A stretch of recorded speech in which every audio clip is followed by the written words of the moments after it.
આંગળી સાંસદમાં ઊંચી કરે, બાકી જે 5-10 જણા એમના મળેલા ગળેલા છે એ વેપાર કરે રાખે છે ને આમને સૂચના આપે એટલે હાજર રહેવાનું અને આંગળી ઊંચી કરવાની. આમને આ સમજ જ નથી. ખરેખર તો ઘણી દુઃખદ ઘટના છે. આ ખરેખર જે વિસ્તારના સાંસદો છે એ વિસ્તારના લોકોએ પણ આ સમજવાની જરૂર છે કે આ ગ્રાન્ટ ખરેખર વિકાસ માટે વપરાય છે. વાત વિકાસની કરીને ભાજપ આગળ વધ્યું છે અને એ જ્યારે વિકાસની વાતો કરે છે એમનો વિકાસનો એ દાવો કેટલો ખોખલો છે એનો આ પુરાવો છે. એમણે જ આપ્યો છે. આ તો અમે તો બનાવીને આપ્યું નથી. કોઈ અમારે સોશિયલ મીડિયામાંની આ દુકાન છે નહીં. આ બધા ફેબ્રિકેટેડ રિપોર્ટો એમની સોશિયલ મીડિયા કરી શકે કોંગ્રેસ માટે.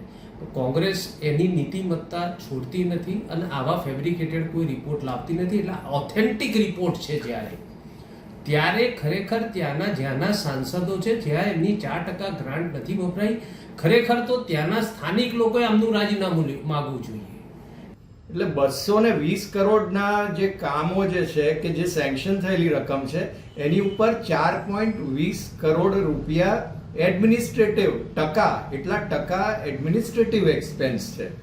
એટલે એવું નથી કે 4.21 કરોડ રૂપિયા જ વાપર્યા છે અને 216 કરોડ રૂપિયા વપરાયેલા નથી.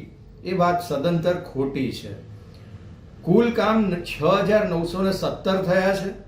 એમાંથી શેડ્યુલ કાસ્ટના 23.5 કરોડના કામ થયા છે, એસટીના 23.96 કરોડના થયા છે, દિવ્યાંગ લોકોના 12.80 કરોડના કામો થયા છે અને cumulative amount recommended by MPs એટલે ટોટલ એમાઉન્ટ જે સૂચન કરવામાં આવ્યા છે જે કામોના એની રકમ થાય છે 363.84 કરોડ.